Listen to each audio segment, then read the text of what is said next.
That's the blasphemy. Emma Fox said blasphemy isn't claiming our God being, it's denying it. That's blasphemy. Denying the gifts that have already been given us.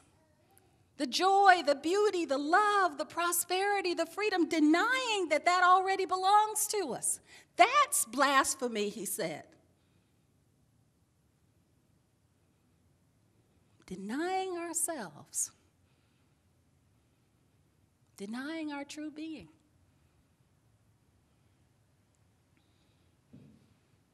Someone recently told me, in fact, a couple of people have said to me that they don't particularly like to hear people get up and talk about their demonstrations. I said, really? I said, does it make you feel uncomfortable? And they said, no, it makes me feel like they're bragging. I said, oh, okay. I said, you know, the thing that you have to understand is that what they're doing is not bragging. They're testifying. They're saying, look at what I allowed the Spirit to do through me. Look at what I allowed to come through me. Look at what I said yes to when something within me knocked.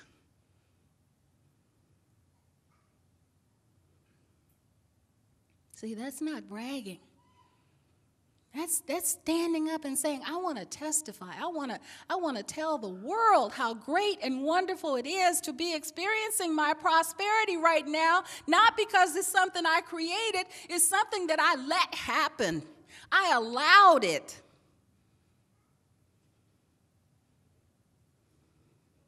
It goes back to the scripture in Isaiah 6:8 when it says, then I heard the voice of the Lord say, whom shall I send, and who will go for us, and who will go forth for us? And I said, here I am, send me.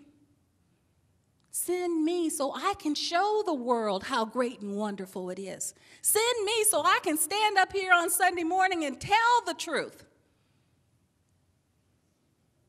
Send me so I can let the gifts that belong to me come through me and show it to the world and not be embarrassed by it. Not worry about what anybody else is going to think by me demonstrating this in my life. We should all be testifying. We should all be getting up and saying, look how great and wonderful this whole life experience is. Look at how great and wonderful it is to just let health flow, to let prosperity flow, to let joy flow, to just let it flow through me.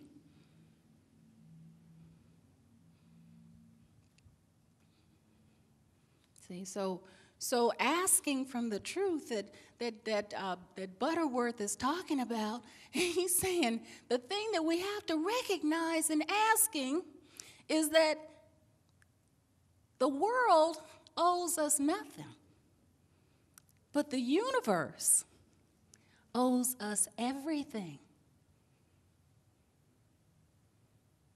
See, you don't owe me anything, but life owes me everything. And that I can stake my truth, my life in truth. I can stand in that truth and trust it, trust that it is going to unfold. I can ask with the trust that something's going to happen here, something's going to be revealed here. I can trust that. And that's how I ask. Jesus said, seek, and ye shall find. Now, you know, the interesting thing about seeking is that we have to seek from the truth. And when we seek from the truth, we seek from an expectation of finding. Some of us really can get hung up on seeking. We become addicted to it. Some of us seek and never expect to find.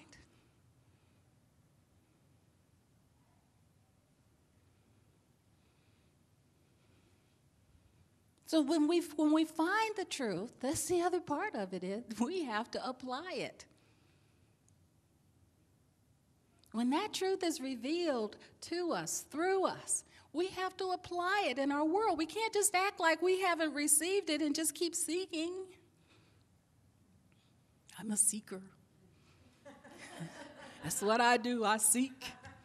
Okay, so I like the fact that he put that on the end of it. Seek and ye shall find. There's really important, okay? And then he said, knock, and it shall be open to you.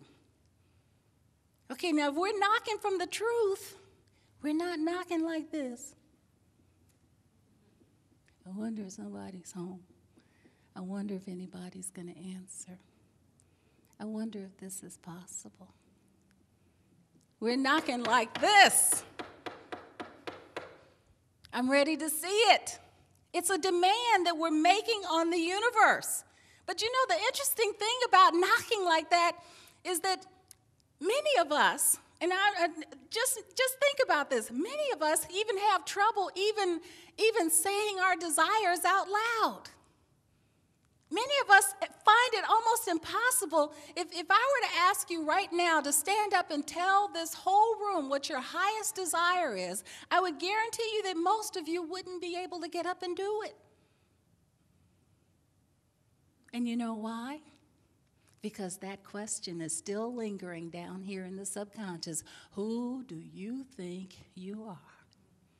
How is it that you think that you could manifest that in your world?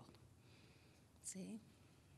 But years ago, there was a poem that was written by Jan Van Zant that I want to share with you this morning. And it's called, Who Do You Think You're Not? She says, who do you think you're not? Do you not think that you are the joy and the light of the world? Your world?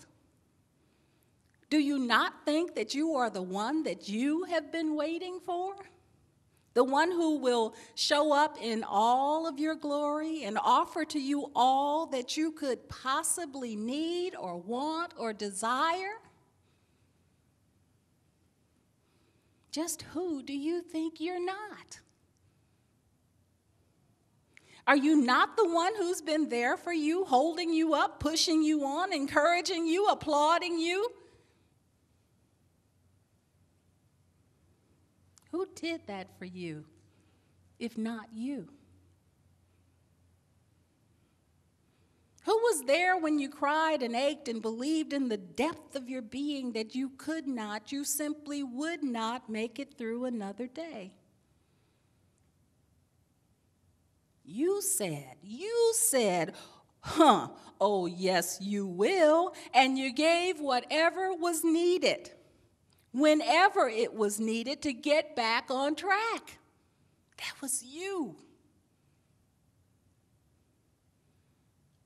Who do you think is responsible for how you are growing, how you have grown, all that you have learned and grasped and now understand and realized, which has put a new song in your heart as you walk a new path? You put you in these seats this morning. You came out this morning to hear something that would hopefully move you from where you are to where you're ready to be in your world. You came out. That was you. Are you giving yourself credit for it?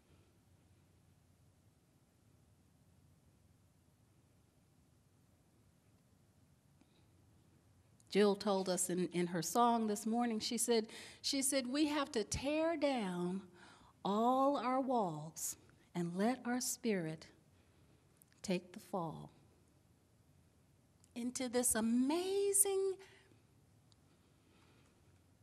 power and presence. Just allow ourselves to surrender ourselves to all that's here. Surrender all the ideas that we thought we had, those limiting ideas that are not the truth of us, and embrace the truth. Let all that go. Let all that go and allow yourself to just fall in. Fall into that ocean of love, that ocean of truth that has never left us, that has never forsaken us, that's sitting in smiling repose, waiting for us to wake up to it. Wake up, wake up. That's what it's saying. Dr. Holmes said, just keep right on knocking at the doorway of your consciousness until every no becomes a yes. That's us. We're making a demand on the universe. Every negation becomes an affirmation, and every fear becomes a faith. You cannot fail if you remain steadfast.